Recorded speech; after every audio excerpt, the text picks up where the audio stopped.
There is nothing worse in gardening than sowing seed in early spring only to find months later either barren or weed-infested soil with no signs of what you intended to grow. Starting seeds separately indoors and keeping the soil covered by mulch is the best way of ensuring planting success. We have all tried to grow seedlings indoors on a windowsill only to see them grow into spindly creatures that hold no chance of survival outside. This can frustrate gardeners to the point of, at best, never growing their own seedlings, to at worst, giving up gardening altogether. I want to show you how you can grow successful indoor seedlings without breaking the bank, with expensive systems, and without losing hope. I'm Siloé Oliveira, and I believe in sharing affordable ideas to help people live more sustainable lives as I grow my own suburban homestead.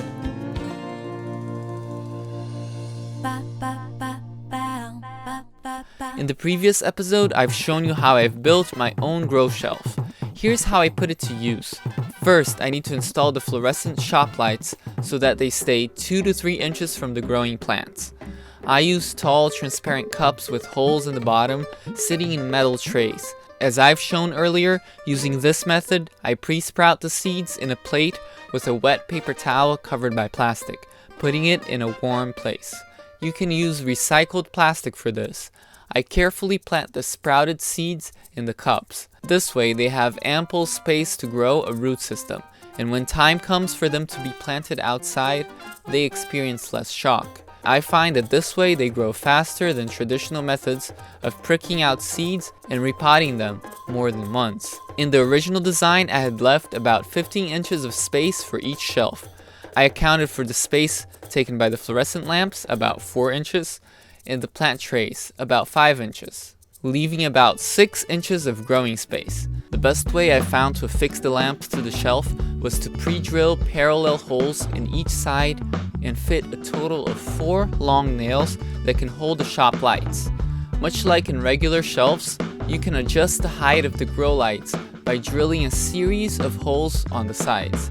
It is essential to place the fluorescent lights about 2 to 3 inches from the seedlings. This will cause them to grow shorter and stronger.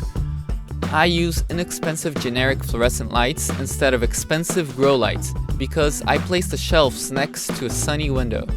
Plants need mainly the blue and red parts of the spectrum to photosynthesize. Direct sunlight is the best light source to provide what plants need, but unless you're growing out in the open or in a greenhouse, vegetables generally cannot get enough exposure to grow well from a window alone.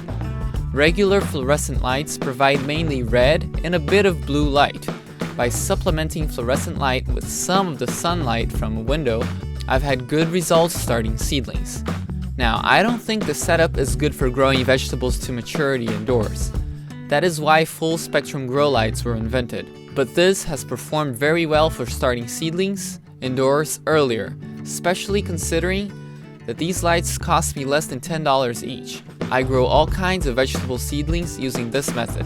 I prefer this to direct seeding in the ground. Now, of course, there are exceptions to this. Root crops like carrots and beets perform poorly using this method. I don't advise trying. But for tomatoes, peppers, eggplants, onions, leeks, and greens, and herbs in general, it works wonders.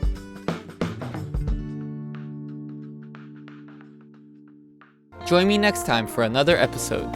Remember to send in questions and comments to seedofchoice@gmail.com. And don't forget to subscribe to Suburban Homestead.